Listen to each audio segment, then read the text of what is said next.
الحمد لله وكفى وسلام على عباده الذين اصطفى أما بعد فأعوذ بالله من الشيطان الرجيم بسم الله الرحمن الرحيم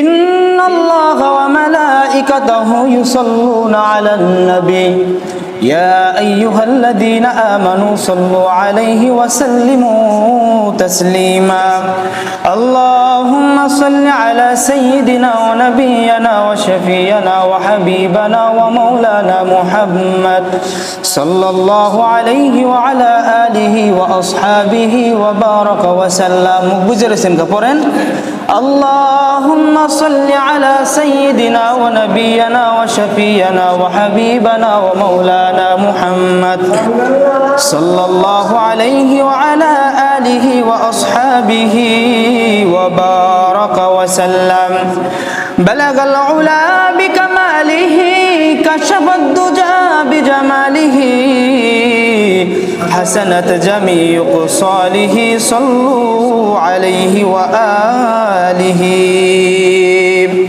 أستغفر الله ربي من كل ذنب وأتوب إليه لا حول ولا قوة إلا بالله العلي العظيم الحمد لله মহান রব্বুল আলামিনের দরবারে হাজার লাখ কোটি শুকরিয়া যে মহান রব্বুল আলামিন আপনাকে আমাকে আজ এই পবিত্র জুম্মার দিনে তার পবিত্র ঘরে আসা এবং বসার মতো তৌফিক দান করেছেন এই জন্য মহান রব্বুল আলামিনের দরবারে শুকরিয়া আদায় করি আলহামদুলিল্লাহ। মহান রব্বুল আলামিন আল্লাহ রাসূল সাল্লাল্লাহু আলাইহি সাল্লাম যখন মেরাজে গেছে, মেরাজে যাওয়ার পর রাসূলুল্লাহ সাল্লাল্লাহু আলাইহি সাল্লামকে মহান রব্বুল আলামিন উপহার স্বরূপ আমাদেরকে 50 ওয়াক্ত নামাজ দিয়েছিল। 50 ওয়াক্ত। এখন 24 ঘন্টায় 50 ওয়াক্ত নামাজ পড়া সম্ভব না, তাহলে কোনো কাজ বাস করা যাবে না, শুধু নামাজের জন্যই প্রস্তুতি নেওয়া লাগবে। তাহলে রাসূলুল্লাহ সাল্লাল্লাহু আলাইহি সাল্লামকে উপহার স্বরূপ দিল 50 ওয়াক্ত নামাজ। আল্লাহ রাসূল সাল্লাল্লাহু আলাইহি সাল্লাম যখন মেরাজে গেল, আল্লাহ তাআলা উপহার স্বরূপ 50 ওয়াক্ত সালাত দিল।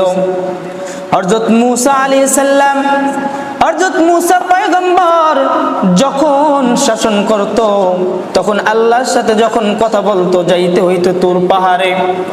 তুর পাহাড়ে যাই রব্বুল আলামিনের সাথে কথা বলতো। হযরত মুসা আলাইহিস সালাম আল্লাহর কাছে বলে, ও আল্লাহ, আমি তো তোমার সাথে কথা বলি, দুনিয়ার ভিতর এমন কোন মানুষ আসবে কিনা যারা তোমার সাথে কথা বলবে? আল্লাহ তাআলা জবাবে মুসাকে বলে, ওরে মুসা, তুই যদি আমার সাথে যদি কথা বলতে চাও, তোমাকে তুর পাহাড়ে আসতে হয়। নদীর পাড়ে যেয়েও কথা বলতে পারো না, ঘরে বসেও আমার সাথে কথা বলতে পারো না, সাগরের পাশে যেয়ে আমার সাথে কথা বলতে পারো না। কিন্তু আমার এমন এক দল, আমার নবীর উম্মত আসবে, আমার উম্মতের সাথে আমি কন্টিনিউ 5 বার কথা বলবো। সুবহানাল্লাহ। আল্লাহ রাসূল সাল্লাল্লাহু আলাইহি সাল্লাম যখন আল্লাহর কাছে গেল, আল্লাহ তাআলা 50 ওয়াক্ত নামাজ দিল। আল্লাহ রাসূল সাল্লাল্লাহু আলাইহি সাল্লাম যখন 50 ওয়াক্ত নামাজ পেয়ে যখন খুশি মুখে যখন আসতে আসে, আল্লাহ তাআলা মুসাকে ডাক দেয়া বলে, ওরে মুসা, আমার নবীকে একটু বল, আমার নবীকে আমার দেখা শেষ হয় নাই, আমার নবীকে একটু আনত বিনত করে যেমন ভাবে পারো আমি আল্লাহর কাছে আবার পাঠাইয়া দে। সুবহানাল্লাহ। আমার হাবিবকে দেখে এখন পর্যন্ত শেষ হয় না, আমার হাবিবকে আমার কাছ থেকে আরো দেখতে ইচ্ছে করে, আবার একটু পাঠাইয়ে দাও আমার হাবিবকে। হযরত মুসা আলাইহিস সালাম বলেন, ইয়া রাসূলুল্লাহ, ইয়া হাবিবাল্লাহ, আপনাকে 50 ওয়াক্ত নামাজ দিয়েছে, আপনার উম্মতরা 50 ওয়াক্ত নামাজ পড়তে পারবে না, আপনি ঘুমাই আসেন। কিন্তু আল্লাহ তাআলা কিন্তু পাঠাইতে আছে। আল্লাহ রাসূল সাল্লাল্লাহু আলাইহি সাল্লাম যখন আল্লাহর কাছে গেল, যে বলতেছে, মালিক আমার উম্মতেরা 50 ওয়াক্ত নামাজ আদায় করতে পারবে না, একটু কমাইয়া দেন, কষ্ট হয়ে যাবে। আল্লাহ তাআলা 5 ওয়াক্ত কমাইয়ে দিল, থাকলো কত? 45। আল্লাহ রাসূল সাল্লাল্লাহু আলাইহি সাল্লাম আবার যখন রওনা হইল, আল্লাহ তাআলা আবার বলে, মুসা আমার হাবিব আমার বন্ধু যাইতে আছে, মনের ভিতরে শান্তি নাই, আমার হাবিবকে আমি আবার দেখতে চাই, আবার আমার হাবিবকে পাঠাইয়া দাও। সুবহানাল্লাহ। আবার গেছে, আবার 5 ওয়াক্ত কমাই দিল, হইল কত? 40 ওয়াক্ত। এরকম ভাবে আল্লাহ তাআলা আমার নবীকে একবার না, দুইবার না, 9 বার তার কাছে আবার ফেরত নিল। সুবহানাল্লাহ। 9 বার যখন নিল, আপনার 9 বার নেওয়ার পর আর থাকে মাত্র 5 ওয়াক্ত। 5 নং 45, থাকে আর মাত্র 5 ওয়াক্ত। আল্লাহ তাআলা মুসাকে বলে, মুসা শেষবারের মতো আবার আমার নবীকে আমার কাছে পাঠাইয়া দাও, আমি আমার নবীকে আবার কাছ থেকে একটু দেখতে চাই। সুবহানাল্লাহ। এখন মুসা আলাইহিস সালাম বলতেছে, নবী আল্লাহর কাছে আবার যান। আল্লাহ রাসূল সাল্লাল্লাহু আলাইহি সাল্লাম বলেন, ওরে মুসা পয়গম্বর, আল্লাহর কাছে যতবার গেছি 5 ওয়াক্ত করে কমাইয়ে দিছে, আর মাত্র বাকি আছে 5 ওয়াক্ত। আমি যদি আবার যাই তাহলে আবার যদি 5 ওয়াক্ত কমাইয়া দেয়, আল্লাহর কাছ থেকে আমি কি নিয়ে আসবো? আমার যাইতে শরম করে। এই কথা বলার পর মুসা আলাইহিস সালাম বলেন, ইয়া রাসূলুল্লাহ, ইয়া হাবিবাল্লাহ, আপনি মনে করছেন আপনি যাইতেছেন কমানোর জন্য। আমি জানি আপনার উম্মত 5 ওয়াক্ত সালাত আদায় করতে পারবে, কিন্তু স্বয়ং আল্লাহ তাআলাই বলতে আছে যে মুসা আমার নবীকে একটু পাঠিয়ে দাও, পাঠিয়ে দাও। সুবহানাল্লাহ। আল্লাহ রাসূল সাল্লাল্লাহু আলাইহি সাল্লাম বলেন, ও মুসা, আমি যদি এখন যাই আল্লাহর কাছে কি বলবো? আল্লাহ রাসূল সাল্লাল্লাহু আলাইহি সাল্লাম যখন এই কথা বলল, মুসা আলাইহিস সালাম বলে, ও পয়গম্বর, আপনি যাইয়া আপনার আল্লাহকে যাইয়া বলবেন, আল্লাহ এতগুণ আসছি আমি যেই কারণে, আমি তো বলছি আল্লাহ, এখন আপনি বলেন আমি কোন কারণে আপনার কাছে আসছি। সুবহানাল্লাহ। এতগুণ আমি আসছি আপনার কাছে, বলছি আল্লাহ আমার উম্মত 5 ওয়াক্ত এই এত নামাজ পড়তে পারবে না, আপনি কমাইয়ে দেন। আল্লাহ এখন আমি যেহেতু লাস্টবার আসছি, এখন আপনি বলেন আমি কির জন্য আসছি। আল্লাহ তো মনের খবর জানে, আল্লাহ তো জানে যদি ওই পরামর্শ করে আসতে আছে, আল্লাহ তো জানে। আল্লাহ তাআলার কাছে যখন এই কথা বলা হলো, আল্লাহ তাআলা বলে, ও হাবিব, আমি জানি আপনার উম্মত 5 ওয়াক্ত সালাত আদায় করতে পারবে। ও হাবিব, আপনাকে আমি কাছ থেকে দেখার জন্য শুধু বারবার আমি আনতে আসি। তখন আল্লাহ রাসূল সাল্লাল্লাহু আলাইহি সাল্লাম বলেন, ও দয়ার মালিক, আমার উম্মতের জন্য 5 ওয়াক্ত সালাত আমি নিয়ে যাইতে আসি। আল্লাহ তাআলা বলে, ও নবী, শুধু এটাই আপনার জন্য শেষ না, যেহেতু আপনার সাথে আমি যেহেতু মিরাজ করছি, আপনার উম্মত প্রতিদিন আমার সাথে 5 বার মিরাজ করবে, আমি প্রতিদিন আপনার উম্মতের সাথে সাথে সব সময় থাকবো। সুবহানাল্লাহ।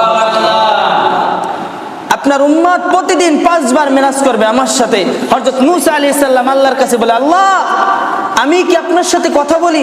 আল্লাহ তাআলা বলে, মুসা আমার সাথে কথা বলতে হলে তোমার তুর পাহাড়ে আসতে হয়, আর আমার শেষ নবীর উম্মত আমার সাথে কথা বলবে নামাজি দাঁড়িয়ে, আলহামদুলিল্লাহ, আমি আল্লাহর সাথে কথা বলবে, আমি আল্লাহ আমার বান্দার সাথে আমি সরাসরি কথা বলবো।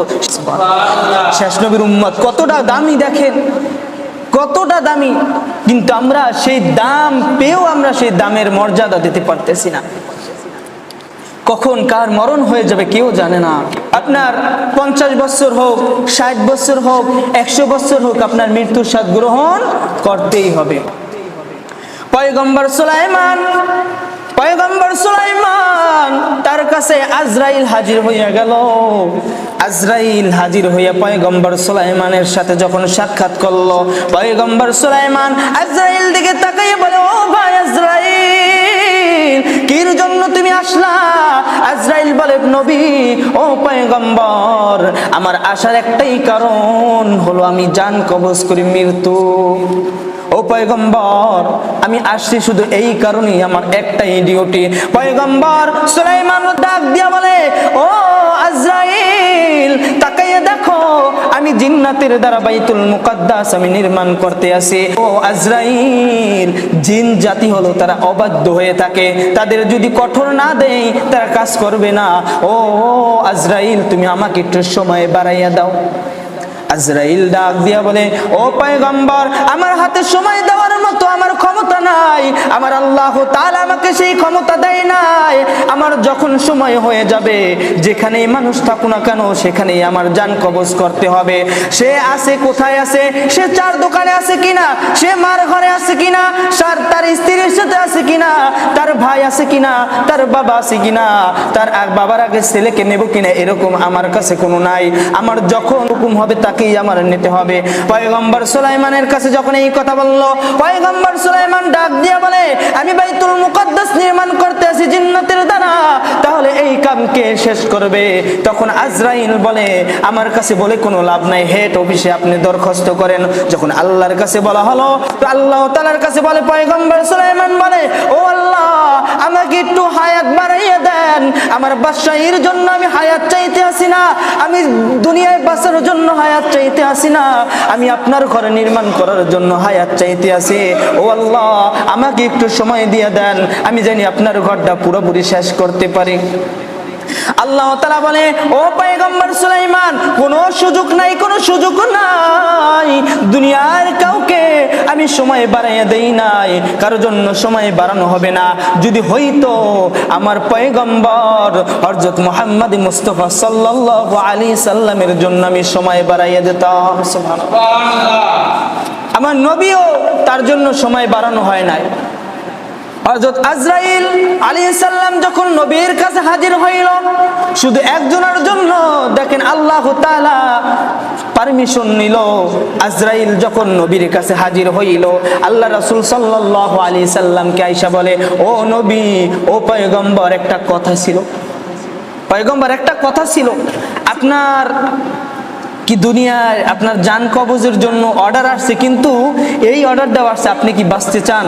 আপনি যতদিন বলবেন, আপনি যতদিন থাকতে চাইবেন, ততদিন আপনার থাকানোর জন্য সুযোগ দেওয়া হবে, কিন্তু আপনি একটু বলেন, আপনি বলেন, আপনি যদি বলেন তাহলে আমি জান কবজ করবেন, এটা আল্লাহর থেকে অর্ডার। এই কথা বলার পর আল্লাহ রাসূল সাল্লাল্লাহু আলাইহি সাল্লাম বলেন, আজরাইল, আমি কি চিরজীবন বাঁচতে পারবো? তখন বলে, না, তুমি চিরজীবন বাঁচতে পারবে না। তখন আল্লাহ রাসূল সাল্লাল্লাহু আলাইহি সাল্লাম বলেন, যেহেতু আমি চিরজীবন বাঁচতে পারবো না, তাহলে আমি আল্লাহর সাথে সাক্ষাৎ করার জন্য আমি প্রস্তুত আছি। সুবহানাল্লাহ। শুধু একমাত্র আল্লাহ রাসূল সাল্লাল্লাহু আলাইহি সাল্লামের জন্যই এই সুযোগটা ছিল। আল্লাহ তাআলা যখন পয়গম্বর সুলাইমানকে এই কথা বলল, পয়গম্বর সুলাইমান বলে, ও আল্লাহ, তাহলে তোমার ঘর কিভাবে নির্মাণ শেষ করব? আল্লাহ তাআলা বলে, ও পয়গম্বর সুলাইমান, তোমার কোনো টেনশন করার দরকার নাই, আমার ঘর আমি নির্মাণ করে নিব, তুমি কোনো টেনশন করিও না। সুবহানাল্লাহ। পয়গম্বর সুলাইমান বলে, আল্লাহ, আমার বড় জানতে ইচ্ছা করে, কিভাবে আপনার ঘর আপনি নির্মাণ করে নেবেন, আমার একটু জানতে ইচ্ছা করে, আমি মারা যাওয়ার পর কারা কাজ করবে? বলে, জিন্নাতরাই কাজ করবে। আল্লাহ, কিভাবে কাজ করবে?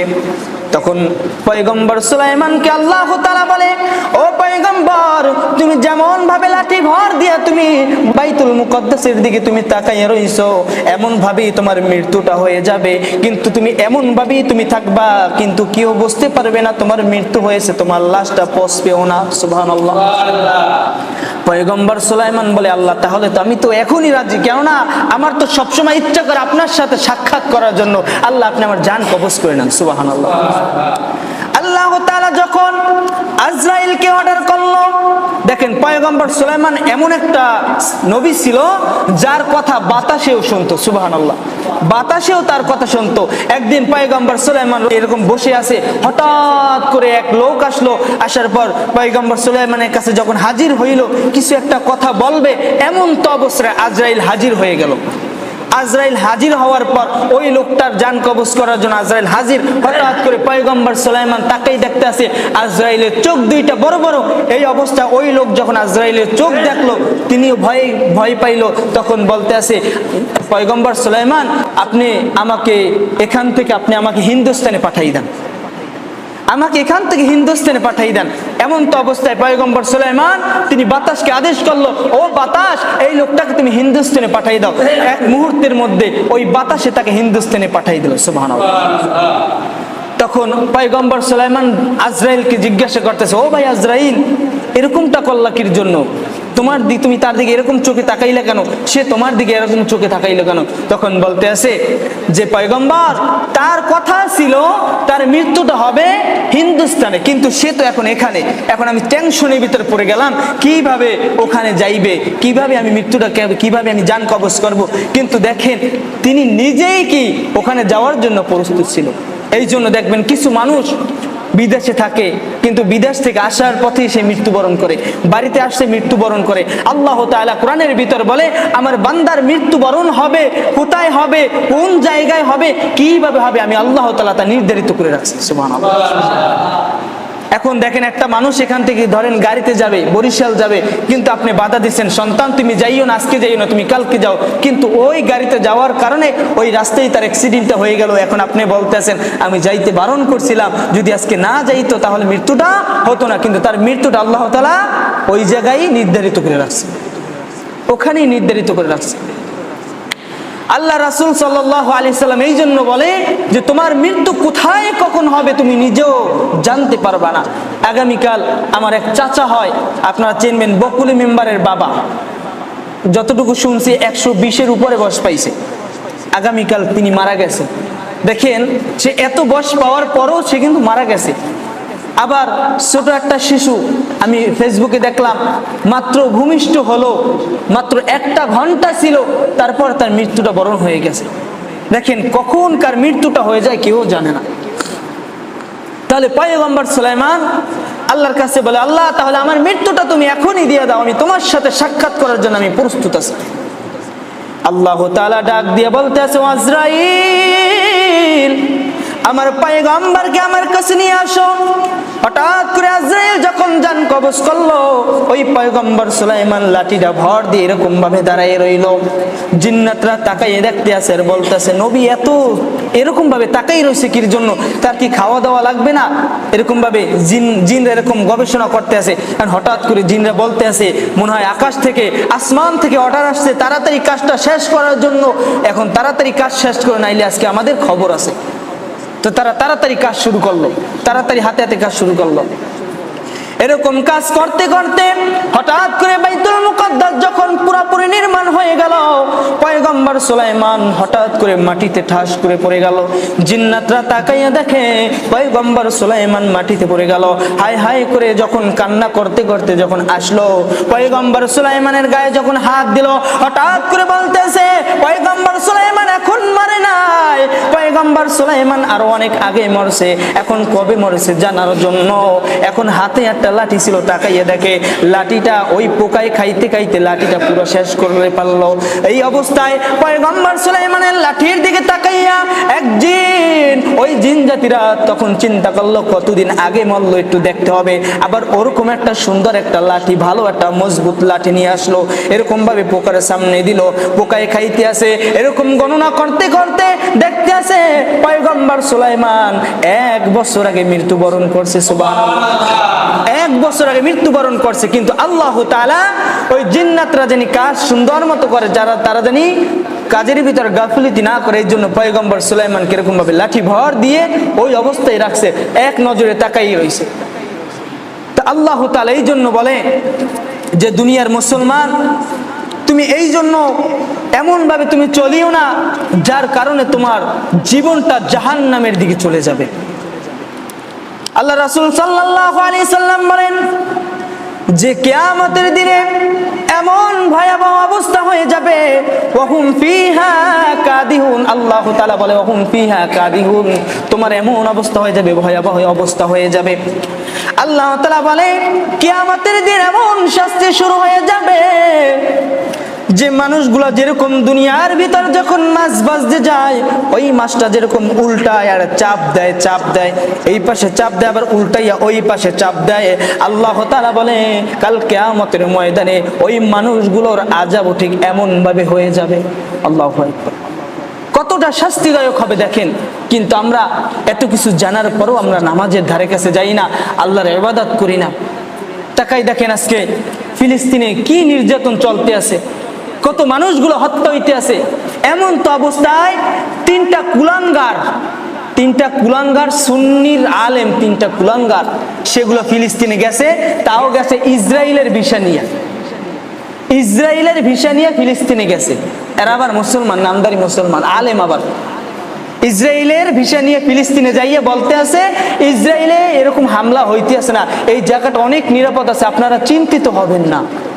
কত বড় খারাপ দেখেন, মানুষের মনে ভিতরে ঈদেতে আছে না, এখানে হামলা হইতে আছে না, আমরা এখানে এই গ্রামটা সুন্দর আছে, এখানে কোনো সমস্যা নাই, আপনারা নিশ্চিন্তে থাকেন। এখন মানুষগুলোর ভিতরে এরকম ভাবে ফিতনা ছড়ায় যে মানুষগুলো জানি ওই ইসরায়েল যে আপনার ফিলিস্তিন হামলা করতে আছে, সেই জন্য জানি মানুষের মনের ভিতর কষ্ট বেশি না আসে।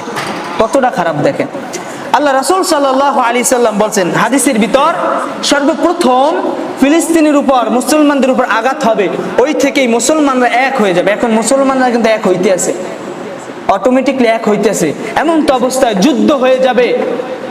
ওই যুদ্ধ হওয়ার পর তার 9 বছর পর ইমাম মাহাদির আগমন হয়ে যাবে। এখন চিন্তা করেন, আমরা অতি নিকটে চলে গেছি, অতি নিকটে আসছি। চিন্তা করেন কিয়ামতের দিবসটা কতটা ভয়াবহ হয়ে যাবে। আল্লাহ রাসূল আমি শোনেন এই জায়গায় মাইকের সাউন্ড আমি শোনেন, মাইক তো চালু আছে। তাহলে আল্লাহ রাসূল সাল্লাল্লাহু আলাইহি সাল্লাম বলে ইমাম মাহাদির যখন আগমন হয়ে যাবে তখন থেকে আবার যুদ্ধ শুরু হয়ে যাবে। হযরত ঈসা আলাইহিস সালাম আমার আগমন হয়ে যাবে। একবার চিন্তা করেন কিয়ামতের দিবসটা কেমন হয়ে যাবে। আল্লাহ রাসূল সাল্লাল্লাহু আলাইহি সাল্লাম বলেন হযরত ইসরাফিল আলাইহিস সালাম যখন সিংহায় ফু দিবে, এই পৃথিবীটা তামার মতো, পৃথিবীটা শক্ত, পৃথিবীটা ঠাস ঠাস করে ফেটে যাবে। আর ওই পৃথিবীর জমিনে যত মানুষগুলো আছে যারা মৃত্যুবরণ করছে, পৃথিবী থেকে ওই মাটি থেকে ফেটে সকলগুলোকে বাহির করে যাবে। বাহির করে দেওয়ার পর বলবে আমার বুকে তোদের কোনো স্থান নেই, তাড়াতাড়ি বাহির হয়ে যা। মানুষগুলো উলঙ্গ অবস্থায় থাকবে, হায় হায় করে দৌড়াইতে থাকবে। এক পাশে জাহান্নামের আগুনের তাপ, আর এক পাশে রৌদ্রের তাপ। মানুষগুলো শুধু চিন্তার ভিতর থেকে যাবে, আহারে আমার কি অবস্থা হয়ে যাবে, আহারে আমার কি অবস্থা হয়ে যাবে, আমি কোথায় চলে যাব, ইয়া নাফসি বলে কান্নাকাটি শুরু করে দেবে। আল্লাহ রাসূল সাল্লাল্লাহু আলাইহি সাল্লাম এই জন্য বলেন, ও দুনিয়ার মুসলমান, মসজিদের সাথে এমন ভাবে সম্পর্ক রাখো, কাল কিয়ামতের ময়দানে যখন জমিনটা যখন ভাঙচুর হয়ে যাবে, গাছপালাগুলো যখন নষ্ট হয়ে যাবে, আল্লাহ যখন বলবে কুন ফায়াকুন, ওই হুকুমে সকল গাছপালাগুলো জমিনের ভিতর বিছিয়ে যাবে। গাছপালার কোনো চিহ্ন থাকবে না, কোনো জীবজন্তুর কোনো চিহ্ন থাকবে না। মানুষগুলো দাঁড়াই যাইবে, হঠাৎ করে ওই মসজিদটা ধ্বংস হবে না। আল্লাহ রাসূল সাল্লাল্লাহু আলাইহি সাল্লাম বলেন, তুমি নামাজের সাথে এমন ভাবে সম্পর্ক রাখো, তুমি আল্লাহর ঘরের সাথে তুমি এমন ভাবে সম্পর্ক রাখো, ওই ঘর তোমার ধ্বংস হবে না। আল্লাহর কাছে দরখাস্ত করবে, ও দয়ার মালিক, আমার ঘরের ভিতরে যারা আসছে, আমার বুকের ভিতরে আইসা যারা নামাজ আদায় করছে, ও মালিক, তাদের যতক্ষণ পর্যন্ত তুমি ওই কঠিন মুহূর্ত থেকে হেফাজতে না নেবা, ততক্ষণ পর্যন্ত আমি ধ্বংস হব না। সুবহানাল্লাহ। এই জন্য ঘরের সাথে সম্পর্ক রাখতে হবে। আমরা এমন তো অবস্থায় চলে গিয়েছি যে মানুষগুলো আজকে মসজিদে আসে না। আমি ঈদের সময় দেখলাম, ঈদের সময় অনেকে নামাজ পড়তে আসে না, এই খবরও আমি পাইছি। ঈদের সময় অনেকে নামাজ পড়তে আসে না মসজিদে। এখন কত বড় খারাপ মানুষ দেখেন। আমরা ওয়াদা করতে গেলে হাত বাড়াই দেয়, হ্যাঁ হুজুর নামাজ পড়ব, এই এখনো তো অনেকেই আসে না। আমার নিজের চোখে তো দেখতে আসে কোথায়, কখন আসে, যখন নামাজে দাঁড়াই যাইবে অমন অবস্থায় দৌড়াইতে চলে আসে। কিন্তু আল্লাহ তাআলা বলতেছে, বান্দা আজান যখন হয়ে যায়, ওই যে রাসূলুল্লাহ সাল্লাল্লাহু আলাইহি সাল্লাম মিরাজে যখন ছিল, আল্লাহ তাআলা বলছে, রাসূল আপনার উম্মতের জন্য আমি 5 ওয়াক্ত যে সালাত দিছি, আপনার উম্মতকে আমি সজাগ করে দেব, তাদেরকে আমি আল্লাহ তাআলা এই নামাজের জন্য ডাক দেব। সুবহানাল্লাহ। আর কিভাবে ডাক দেব? আল্লাহ তাআলা বলে, নবী উম্মতে মুহাম্মাদের মুয়াজ্জিন থাকবে, মুয়াজ্জিন তার আজান দিবে, মুখের ধ্বনি, ওই যে ধ্বনিটা ওটা তার মুখের না, আমি আল্লাহ তাআলা তার মুখ দিয়া আমি আল্লাহ তাআলা নিজে তাদেরকে ডাকতেছি। সুবহানাল্লাহ। আমি আল্লাহ তাআলা যখন ডাক দিব তখন সকলের জন্য সকল কাজ বাস হারাম হয়ে যাবে, তার জন্য ফরজ হয়ে যাবে সালাতের জন্য। এই জন্য ভাই আমরা সালাতের জন্য, নামাজের জন্য আমরা অগ্রসর হই, আমরা 5 ওয়াক্ত সালাত আদায় করি। কেননা আমাদের সামনের ভবিষ্যৎটা বড় ভয়ঙ্কর, আমরা নিজের চোখে দেখতে আছি যে আমাদের কিয়ামত অতি নিকটে। এই জন্য ভাই 5 ওয়াক্ত সালাতের জন্য সকলেই প্রস্তুতি নেন, নামাজের জন্য প্রস্তুতি নেন। নামাজ যদি আপনি কন্টিনিউ করতে পারেন, আপনি সকল গুনাহ থেকে আপনাকে আল্লাহ তাআলা হেফাজতে রাখবে। আল্লাহ তাআলা যেই কথাগুলো বলা হয়েছে সেই কথার উপর আমল করার তৌফিক দান করুক। ওয়া মা তৌফিক ইল্লা বিল্লাহ। যারা সুন্নাত পড়েন নাই 4 রাকাত সুন্নাত পড়ে নেন।